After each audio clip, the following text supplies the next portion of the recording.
Stargirl Chapter 26. Usually I saw her in the courtyard before school, but that day I didn't. Usually I passed her between classes at least once or twice before lunch. Not that day. In fact, when I looked over to her lunch table at lunch, there was Dory Dilson, as usual, but someone else was sitting with her. No Stargirl in sight. Coming out of the lunchroom, I heard laughter behind me, and then a voice. Stargirl's. What do you have to do to get somebody's attention around here? I turned, but it wasn't her.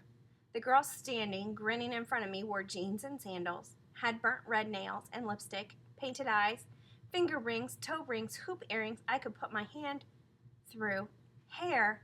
I gawked as students swarmed past. She made a clownish grin. She was beginning to look vaguely familiar. Tentatively, I whispered, Stargirl? She batted her chocolatey eyelashes. Stargirl, what kind of name is that? My name is Susan.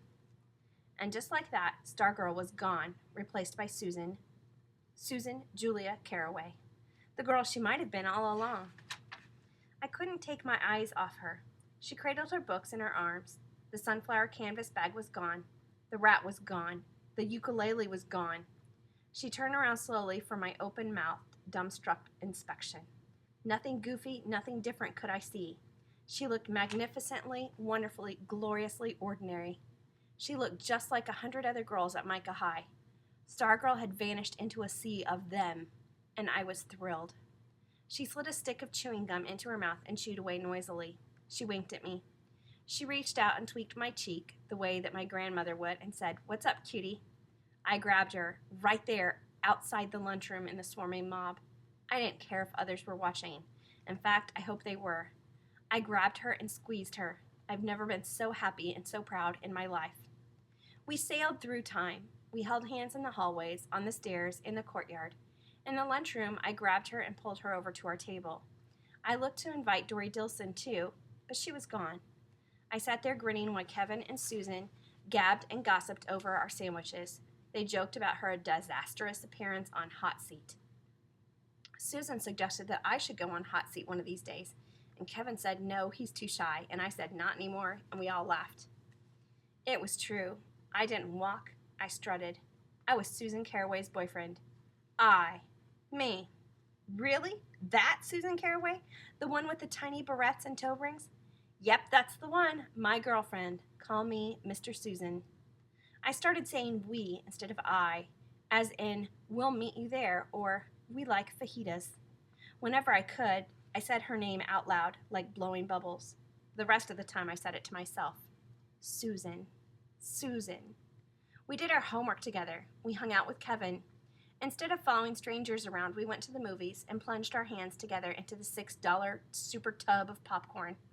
Instead of shopping for African violets, we shopped for Cinnabons and licked icing from each other's fingers. We went into Pizza. We walked past the bulletin board inside the door. We shared a pizza, half pepperoni, half anchovies. Anchovies, ugh, I said. What's wrong with anchovies, she said. How can you eat them? Nobody eats anchovies. I was sort of kidding, but her face was serious. Nobody. Nobody I know. She picked the anchovies from her slices and dumped them into her water glass. I tried to stop her. Hey!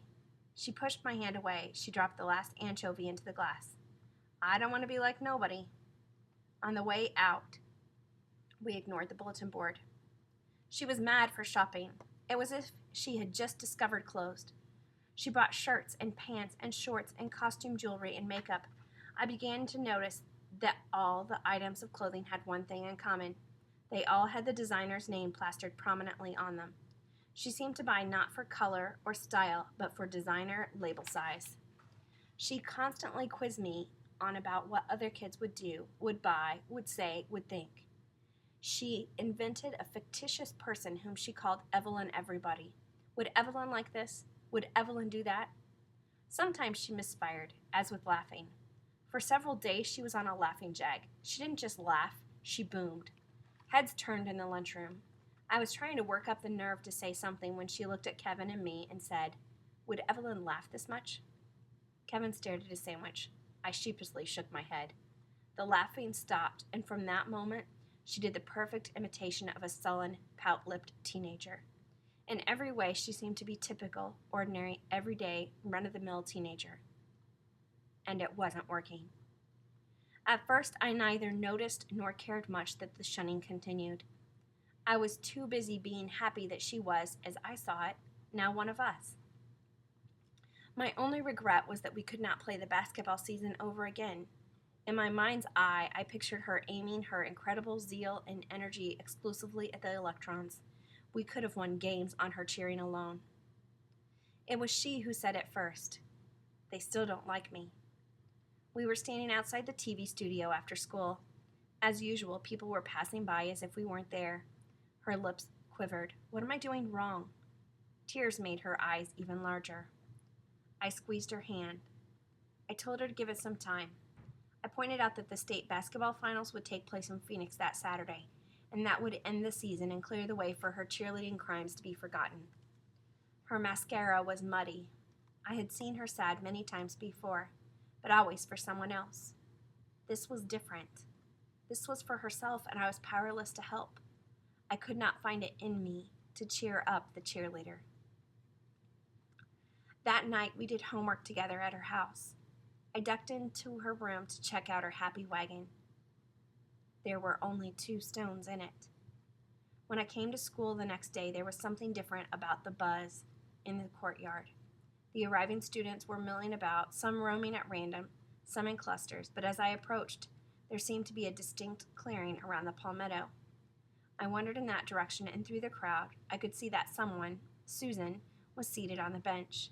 She sat upright and smiling. She was holding a foot-long stick shaped like a claw on one end. Around her neck, dangling on a string, was a sign that read, "Talk to me and I'll scratch your back." She was getting no takers. No one was within 20 feet of her. Quickly, I turned away. I walked back through the crowd. I pretended I was looking for someone. I pretended I hadn't seen. And I prayed for the bell to ring. When I saw her later that morning, the sign was gone. She said nothing about it. Neither did I. Next morning, she came running to me in the courtyard. Her eyes were bright as the first time in days. She grabbed me with both hands and shook me. "It's going to be okay. It's going to end. I had a vision." She told me about it. She had gone to her enchanted place after dinner the day before, and that's where the vision had come to her. She had seen herself returning in triumph from the Arizona State Oratorical Contest. She had won first prize, best in the state. When she returned, she got a hero's welcome. The whole school greeted her in the parking lot, just like in the assembly film. There were streamers and confetti and tooting kazoos and horns blaring, and the mayor and the city council were on hand, and they had a parade right then and there, and she rode high on the back seat of a convertible and held her winner's silver plate up for all to see, and the happy faces of her classmates flashed in the sparkling trophy. She told me this, and she threw up her arms and shouted, "I'm going to be popular!" The state contest was a week away. Every day she practiced her speech. One day she called over little Peter Simkowitz and his playmates and presented the speech to us from her front steps. We applauded and whistled. She bowed grandly, and I, too, began to see her vision. I saw the streamers flying. I heard the crowd cheering, and I believed.